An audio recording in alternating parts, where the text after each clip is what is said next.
Today's episode, we're going to talk about sharpening the saw. Enjoy.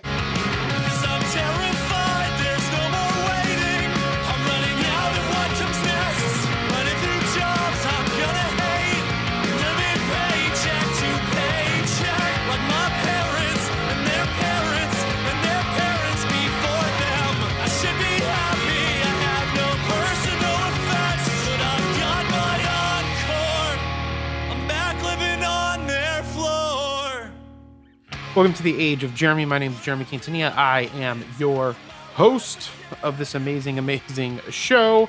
And again, this is a show about all the things that I do in my business that I'm learning along the way in life, and my journey to death, I suppose, would be the best way to put it. But if you're new to this podcast, I'm the CEO of a company called Age of Radio that I co-founded with Coach JV. You can check out Coach JV at all the social medias at Coach JV _. And he is the CEO of a company we own called 3 Warrior Academy, and I'm the Chief Financial Officer. And we just had a meet and greet this last week that went amazing. There was over 100 people there, and we signed some people up for our private coaching program. If you don't know about the 3 Warrior Academy, there is a link in the episode description and in Coach JV's and my bio that will get you a 7-day free trial. Inside of there's Coach JV's revolutionary 120-day challenge, my business essential classes. We have crypto courses. We have other premium classes that cost a little bit more to get into once you're inside. But again, 7-day free trial. And then there is a monthly fee for it. And then there's upgrades inside of the academy as well. And you also get access to our private Discord where there's all kinds of amazing crypto conversations. And if you're not part of Discord, you should get a Discord and be on Discord and have fun in Discord and learn about Discord, because social media is absolutely one of the greatest places to meet and connect with people, as long as you're putting in good quality time into it, if that's something that you want. If not, that's okay. And we're going to talk a little bit about those things today as we talk about sharpening the saw and what specifically that is. But before we do that, make sure you follow me on all the social media platforms at Age of Jeremy, and on Twitter at Age of Jeremy Q, and on Threads at Age of Jeremy. And on Threads, once I get to 500 people, I'm going to do a giveaway. I don't know what that giveaway is yet, so this is probably why people aren't jumping over to that Instagram Threads. But I have about 105 followers now on Instagram Threads. So I would love to see you there, but they're good followers, and that's actually what matters more than quantity. So I'm not 100% sure why I am doing 500 people as the number to get to when I actually share on there, because I personally actually really, really enjoyed it and am getting better at that. But we do have a lot of stuff on our plate that is consuming my life. And unfortunately, that is just what it has to be when you are building businesses and you're doing things that's going to change the world. There is a joke out there that says entrepreneurs give up 40 hours a week of their time to be free to work 80 hours a week. And again, no one ever built the world, except for, I guess, God, if you believe in creation, in 7 days. But Rome, the stuff that humans can do, wasn't built in a day, and sometimes take a lot of energy and a lot of effort, as long as that is your goal. But the reason why I'm bringing that up is because there is a true thing with burnout, and I experience it frequently, just because I traditionally work at least 10 hours a day, if not 12 or 13 or 14 hours. And I'm not saying that people should do that. It's just I took on a lot of stuff, not really knowing what people were going to expect of the things that I wanted. And one, and then two, there are lots of aspirations that I have on in the world. So I've been spending a lot of time in my tarot readings and my human design, figuring out what are the things that are the most important to move the things forward. And that is where I'm working to spend a lot of my energy and time now, so that we can focus on the things that are going to actually change the world and the resources that we need to change that world. But because there is this burnout, and if you don't know what burnout is, or you think that it's not a real thing, it is a real thing. And we have to get rid of some of that stigma around it, because people don't think that burnout exists. But everybody has a capacity of when they can work. My cap is probably close to 70 or 80 hours a week. Once it gets over that 80 hours a week, that is when I can get really, really exhausted, or if I'm working out too hard and not eating properly and have the proper nutrition, then it can get big. But occupational burnout is essentially a feeling of chronic work related stress with symptoms characterized by feelings of energy depletion or exhaustion. And for me, one of the ones that I get a lot is anxiety. And that anxiety exists because I'm starting to realize it's because different tasks and goals are spread out between different systems, and getting them all in one space and looking at all of those tasks in one place and trying to knock them down. So those tasks aren't kind of like gripping at you saying, "Oh, you need to do me, you need to do me," and then trying to find out time to do it. So let me break it down a little bit about scheduling. I'm opening up Outlook on my calendar real quick. And I'm gonna talk about something specifically, just because I think that this week that it really woke up. I really it really dawned on me a little bit more about for two things happened to me this week that made me feel good, but then got me really stressed out. But if I look on here, I have let's see, 1, 2, 3, 4, 5, 6, 7, 8. I just have 8 hours of meetings tomorrow alone on Monday. So that's eight. And then we have 9, 10, 11, 12, 13, 14. So within the first 2 days, I have 14 hours of meetings, which means that means if I'm only going to work 16 hours those days, I only have about 2 hours to do actual work and eat in between those time frames. And then on Wednesday, there is 1, 2, 3, 4, 5, 6, 7, another 8 hours of meetings. So I have 8 hours of meetings almost every single day up until Thursday. So that's the reason why it takes a lot of time to get the things done that we need to get done. So because then on Wednesday and then on Thursday, there is 1, 2, 3, 4 hours of meetings.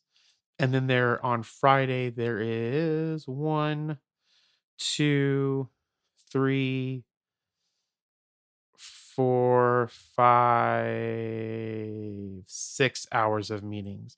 So that means almost 40 hours of meetings exist inside of the week.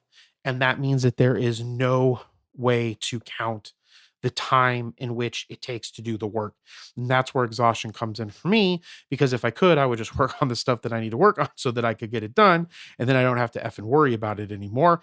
But unfortunately, that's not the case. And that is what is getting me exhausted, because there is just not enough time in the day to count how many meetings that there are.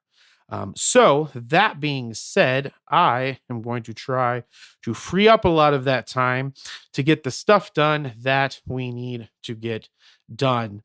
And then that's where we can start moving forward and the things that we need. Now, some of those, they don't really last, like they don't last the full time. So I can cut them if we need to, but it's a good point inside of some of them to kind of like, okay, we need to get this and we need to get this moving along as quickly as possible.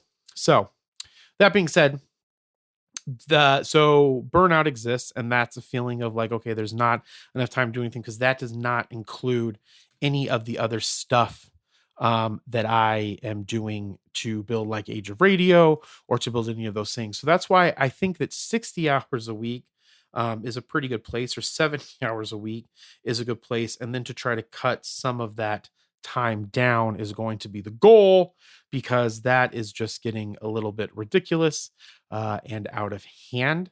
And so that is where I'm trying to get to. But anyways, point of this podcast is to talk about burnout. So burnout is a syndrome conceptualized as resulting from chronic workplace stress that has not been successfully managed, feelings of energy depletion or exhaustion, increased mental distance from one's jobs, or feeling of negativity, or cynicism. And so what happened to me was, because we did have our meet and greet, which was enjoyable this weekend. Prior to that, I was getting a little bit stressed out and frustrated from all the time being spent in the things that we are working on. And so what I did was Friday night. I played a video game for only about 2 hours. And that 2 hours of just playing that video game, it was Final Fantasy 16, created some revitalization of how I felt about the stuff that I was doing. Okay. And which got me thinking a little bit more of what are the things that really replenish us? Because I mean, if these things, the meetings I don't like because they're just some of them aren't even productive as I would like them to be because people spend too much time talking on them. People go off topic. And if we can get to the point and get off of those things in like 15, 20 minutes, then we can get going and we can get back to doing work because there's lots of work that actually needs to get done.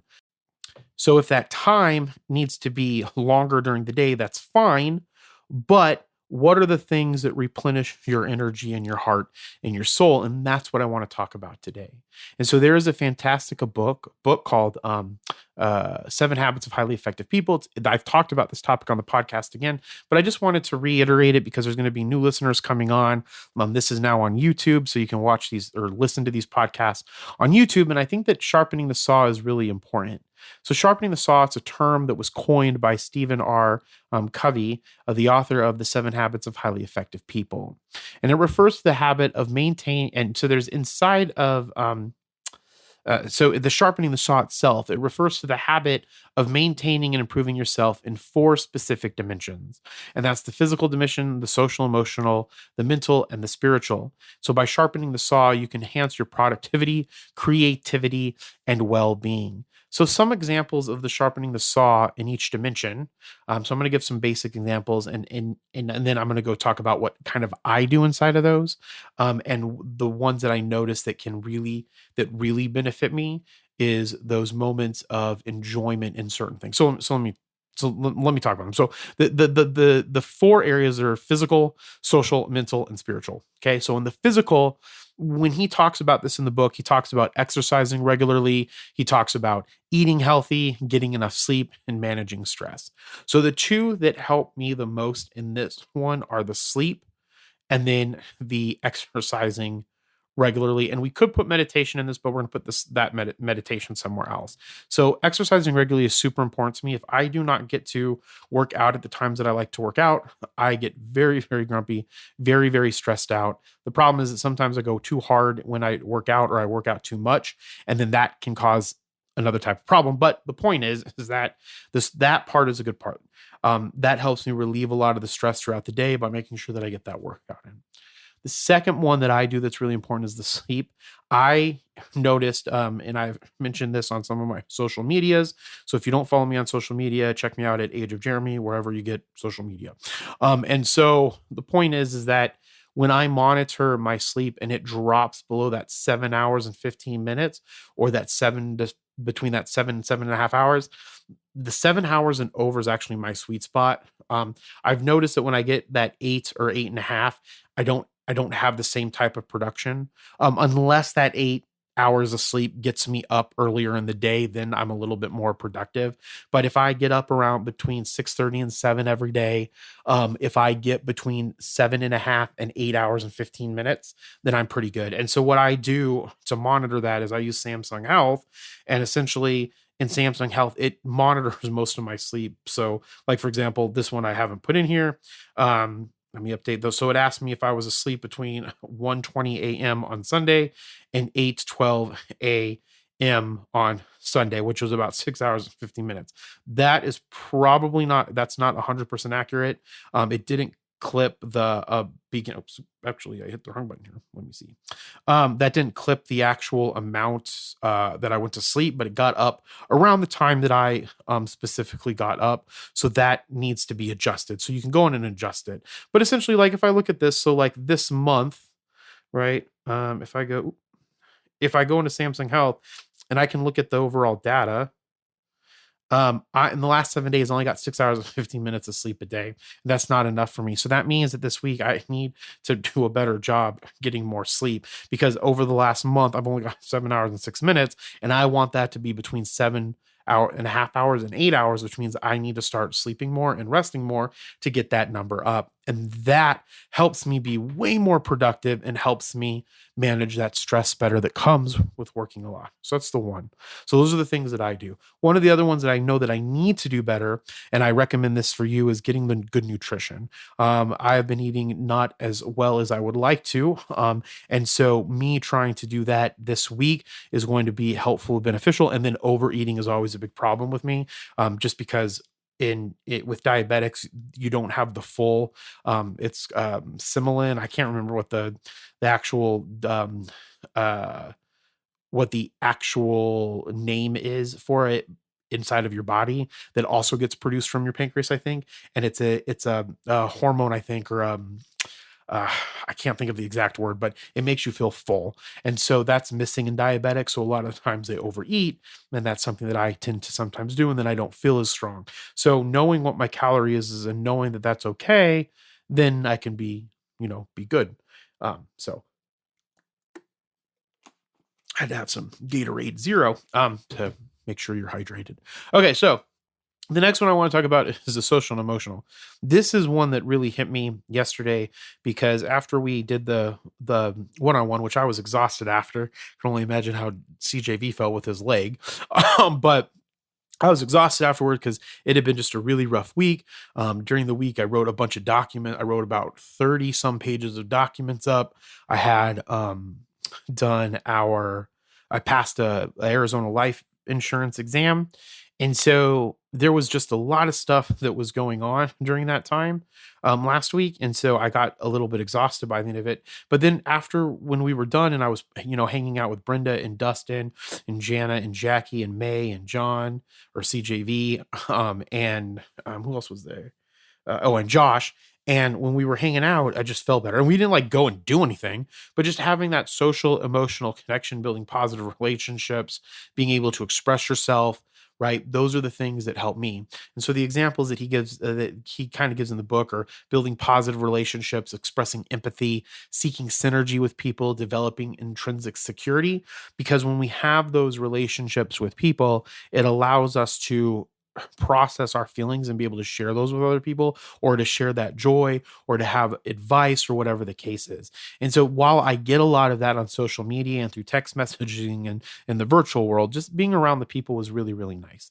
Same thing today. I had lunch with my mother before I worked on the podcast and then recorded this podcast. And this is being recorded on July 16th, 2023. You'll hear it on July 18th, 2023.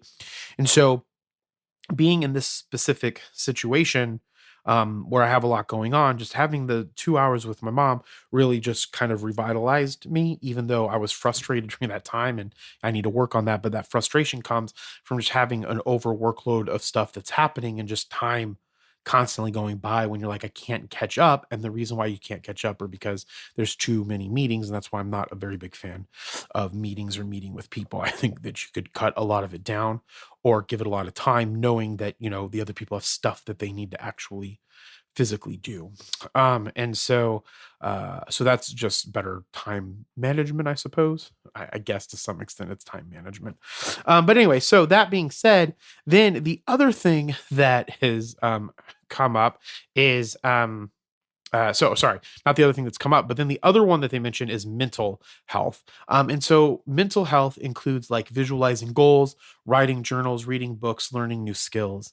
And so if I can spend time just 30 minutes a day or 40 minutes a day reading, then it's just so much better for the mental health. And those things help you to prevent burnout. And again, all of these things are designed to help you prevent burnout. And the reason why it's called sharpening the saw is because the sharper your saw is, if you're trying to cut down a tree, essentially, and they talk about this in the book, 7 Habits of Highly Effective People. If you're trying to cut down a tree and the saw is dull, then the tree is not going to fall. And so the idea is that if you're keeping these things sharp and you're focusing on these things throughout the week, it'll be better to manage those stresses and those things that are hitting you during the workday.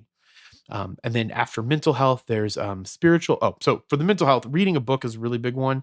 One of the things that I like to do is journaling. And that's like getting out the thoughts. A lot of people look at journaling as goals planning and, I don't know, gratitude. I think that it's great to talk about your day and to flow with your feelings, because those things essentially are like as if you're opening them up to someone else. And what that does is it lets you really talk about and think about what is happening and what's going on with you. And you get a lot more emotional, I guess, emotionally mature when you're doing that, and you can solve a lot of problems. But if you don't do that, there's nothing wrong with that. It's not everybody's cup of tea, and I understand that. And so mental is really good. Learning new skills is one that I wish that I could do more. I love learning new skills, and not even just learning new skills that you can apply them in work, but just learning new skills. That is one of the things that revitalizes me a lot. I left. The perfect example of this is when I left to go do the one on the meet and greet on Saturday. I was just in a shitty mood because I didn't want to do it, but I listened to a podcast. I learned a lot from that podcast. It stimulated my brain because it was a psychology podcast, so there was academics involved, and that's something that helps revitalize me. And so by the time I got there, I was just in this really good mood, felt really good because I got to think along the way. And I've just noticed that about myself, that if I don't get academic stimulation, then that's the kind of stimulation that I want in my brain that helps me be better and think better and do better and feel, revitalized essentially. And so that's mental, sharpening the saw. And then the last one is spiritual. So clarifying values, committing to principles, studying scriptures, meditating or praying. And so for me, there's the chapter 25 verse in the Lotus Sutra that you chant as part of Tendai, to open you up to being a bodhisattva, and the Heart Sutra, which is the vows of a bodhisattva inside of it. And so when you are chanting those, not only are you being able to calm your mind because you're chanting, right? So you're only thinking of the chanting, but then you're also pulling the bodhisattva out of you and pulling Buddha to you at the same time. And so those are really powerful things that help. And that helped a lot last week. And I was doing a lot of it just to make sure that I was keeping my mind clean for taking the test on Wednesday and all of that. And now that some of those things are over and we can move a little bit faster with some of the items, it's just about getting some of these things off my plate and closing them out because they've just been sitting there for so long and not being able to do them because I'm exhausted from meetings. And the thing about the meetings, like I said, it's just frustrating because they're not always beneficial. That's just my opinion. But anyway, so I'm working to get better at that. So spiritual, that works for me. Meditation is in this spiritual category. I love meditating because it's a time to just sit and to be, and to not think and to breathe and be at peace that moment in time. And so that not only helps me with, having emotional irregularities inside of myself from the borderline personality disorder, but it also helps me just with stopping everything from going so fast, not just my mind from racing, faster thoughts or racing thoughts, but just to say, hey, it's okay. You're right here. All of these things are going to be there again, and you can pick up on them later. They don't have to be solved right now. And so that's a really big one. So that being said, those are the things that they talk a lot about inside of sharpening the saw, inside of the 7 habits of highly effective people. So to recap, the idea is sharpening the saw is to get you to do a better job at keeping yourself, restful through those main areas: the physical, the social, the mental, and the spiritual. And the idea is that if you add those things in the week to make sure that you spend time doing them, then you will be a much better productive person in all areas of your life and all of your relationships if you are making time for those 4 things. So that's what I wanted to talk to you about today. So I hope that you enjoyed it. And then also too, make sure that you follow on Age of Jeremy on YouTube, because these are go up there now. And then I'm trying to do some more flowy type of conversation, talking about the news, things that are happening culturally, video games, things like that. It's called Lo-Fi from the Couch. And so those are going to be coming out periodically, but those won't be on the YouTube. You'll have to get those by subscribing to the podcast, wherever you get your podcasts. So I appreciate all of you. Remember, be thankful, grateful, and kind. Let me know. Snapchat me or tweet me or go on Threads and message me and let me know some of the things that you do for the physical, the social, the mental, and the spiritual to help you stay revitalized throughout the week. So again, be thankful, grateful, and kind, and we'll talk with you next time. Bye.